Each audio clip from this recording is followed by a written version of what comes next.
Assalamualaikum warahmatullahi wabarakatuh. Bismillahirrahmanirrahim. Allahumma sholli ala sayyidina Muhammad walhamdulillahi rabbil alamin. Anak-anak sekalian, siswa-siswi MTS Ma'arif Nahdlatul Ulama kelas 7 yang berbahagia. Salam sukses selalu, sehat selalu buat anak-anak sekeluarga. Semoga dalam naungan rahmat dan lindungan serta kasih sayang dan ridhonya Allah Subhanahu wa Ta'ala. Amin ya Rabbal Alamin. Anak-anak sekalian, kelas 7 yang berbahagia, kali ini pembelajaran kita mata pelajaran fikih, yaitu tentang bab 2, menjelaskan tentang kaifiyah sholat jamak dan qashar. Kaifiyah itu artinya tata cara sholat jamak dan qashar. Tujuan pembelajaran kita singkat saja ada 2. Yang pertama, menganalisis ketentuan sholat jamak dan qashar. Yang kedua, menjalankan sholat jamak dan qashar ketika ada sebab yang membolehkan. Kemudian berikutnya anak-anak sekalian, tentang ringkasan materi kita pelajari bersama secara singkat. Anak-anak bisa melihat LKS-nya di halaman 16 sampai dengan halaman 18 tentang sholat jamak. Pertama, pengertian sholat jamak.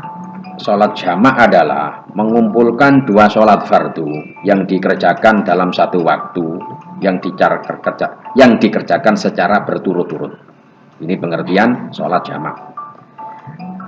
Mengumpulkan 2 sholat fardu yang dikerjakan dalam satu waktu dan dikerjakan secara berturut-turut.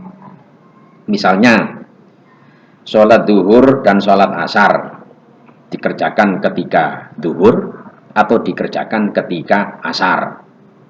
Ini tentang pengertian sholat jamak. Anak-anak sekalian, kemudian dasar hukum sholat jamak yaitu sabda Rasulullah. Anak-anak bisa melihat LKS-nya di halaman 16. Tidak usah dibacakan lafadz hadisnya, cukup dipahami artinya saja mengingat keterbatasan waktu. Kemudian berikutnya anak-anak yang ketiga yaitu syarat mengerjakan sholat jamak. Pertama, kita sebagai musafir. Musafir untuk perjalanan yang baik. Kalau perjalanan itu untuk maksiat, tidak boleh sholat jamak. Menurut madhab Imam Syafi'i, minimal antara 80 sampai 85 km perjalanan. Itu baru diperbolehkan mengerjakan sholat jamak. Dengan catatan itu tadi, musafirnya atau bepergiannya, bepergian yang mubah, bukan bepergian yang haram. Bukan perjalanan yang diharamkan atau yang dilarang oleh agama. Ini sebab-sebab mengerjakan sholat jamak sebagai musafir. Kemudian yang kedua, syarat mengerjakan sholat jamak yaitu harus ada niat.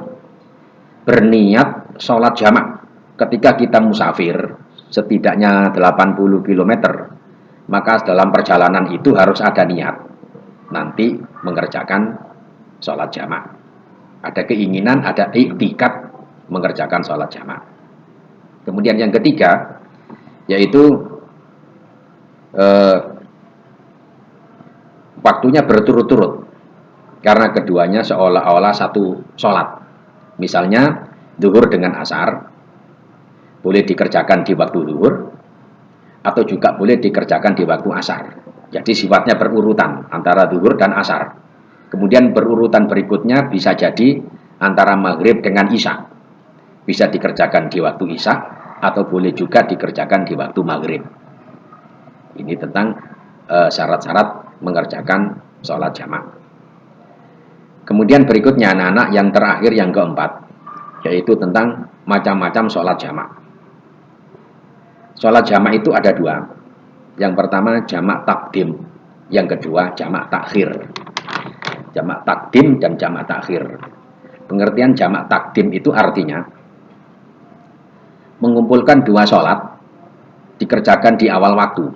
Misalnya sholat zuhur dan sholat asar dikerjakan secara jamak utuh 4 rakaat cuma dikerjakan di waktu zuhur, itu namanya jamak takdim. Jadi di awal waktu. Sedangkan kalau jamak takhir mengumpulkan dua sholat dikerjakan di akhir waktu. Misalnya zuhur dengan asar dikerjakan di waktu asar. Itu namanya takhir. Takhir itu artinya mengakhirkan. Jadi zuhurnya dikerjakan di waktu asar. Dengan ketentuan sholat yang dikerjakan lebih awal yaitu zuhur. Setelah zuhur dikerjakan utuh 4 rakaat, baru sholat asar juga utuh sempurna 4 rakaat. Itu namanya jamak takhir ketika dikerjakan di waktu asar. Kalau jamak takdim antara zuhur dan asar dikerjakan di waktu zuhur dengan utuh sempurna, dikerjakan di waktu zuhur, zuhurnya dulu 4 rakaat, baru sambung langsung zuhur, asarnya 4 rakaat dikerjakan di waktu zuhur. Itu namanya jamak takdim. Untuk kaifiyah atau tata cara niat nanti ada pembahasan tersendiri, termasuk jamak qashar itu bagaimana, ada pembahasan tersendiri karena keterbatasan waktu kita, dan niat yang sempurna bagaimana niat jamak, bagaimana niat qashar, dan bagaimana niat jamak dan qashar dan sebagainya nanti dijelaskan lebih mendetail pada pertemuan berikutnya. Demikian anak-anak ulasan singkat dari materi pembelajaran kita tentang sholat jamak. Semoga menjadi ilmu yang bermanfaat. Wassalamualaikum warahmatullahi wabarakatuh.